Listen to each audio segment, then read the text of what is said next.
สวัสดีครับเจริญสุขเจริญธรรมมิตรสหายทุกท่านมีบุญมาบอกให้เราชาวพุทธศาสนิกชนทุกสารทิศได้มีส่วนร่วมสร้างศาลาปฏิบัติธรรมหาเห็นตัดถึงตอนนี้อยู่ในระหว่างการก่อสร้างยังขาดจตุปัจจัยในการก่อสร้างหลายอย่างจึงเรียนบอกกล่าวข่าวบุญท่านผู้มีกำลังศรัทธาทั้งหลายเชิญร่วมบุญกุศลสร้างทานบารมีทนุบำรุงพระพุทธศาสนาสืบต่อไปนำโดยพระวิปัสสนาจารย์หลวงปู่ทีวิจิตรธรรมโมท่านเป็นสาวกของพระสัมมาสัมพุทธเจ้าท่านรู้แล้วเห็นแล้วได้แล้วเป็นแล้วจึงนำมาสภาวะอนัตตาสุขสงบเย็นพระนิพพานสูงสุดในพระพุทธศาสนาระหว่างวันที่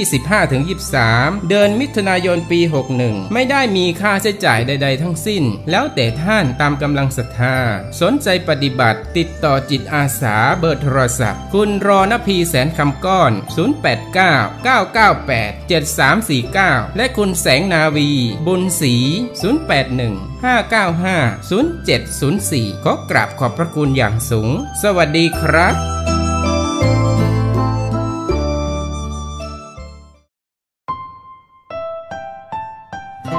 เมื่อสุงค่าพี่น้องผู้ถ่อมยินเสียงใต้เฮาขาตั้งเสียงที่ขาเฮาขาดจุมศรัทธาโฮมเงาอนัตตาวิปัสสนาสามัคคีกลางนาเว้งแม่สายเมืองเจียงไฮ้มีข่าวเงาหลีมาหมอกลาดในอยู่เย้าอิงลวยพองยามข้าวในเป็นพองยามอันจุมเฮาขาตึกก่อสร้างศาลาตีอันเตตื้อกำวิปัสสนากรรมฐานอันเจ้าหลวงปู่ที่เฮาขาเป็นผู้นำว่าหนังในอยู่เย้าเปิ้นหนังในแลตึกขัดจตุปัจจยะหลายเจอหลายเปิงอยู่แลเฮาขาจังผิดหมอกปังถึงภูมิเจอหมุนตั้งเสงเฮามาเป็นเจ้าตาหน้าศรัทธาเอากู้โสโฮมกันตั้งเฮาขาสีกรรมติขา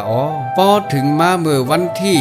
15ต่อถึงวันที่23เดือนจุนมิถุนายนปีศาสนาทรงเฮง5ปาก61นี้ในเตมีปังตลาวิปัสสนาปอกกำทน6สติศาลาเมออนัตตวิปัสสนาสามัคคีนำโดยพระวิปัสสนาจารย์หลวงพ่อทีวิจิตรธรรมโมอันหลวงปู่ที่วิจิตรธรรมะอันว่านั่นอยู่เย้าติดต่อกับสืบถามมาไลตีกรรมการคุณรณพีเสียนคำกร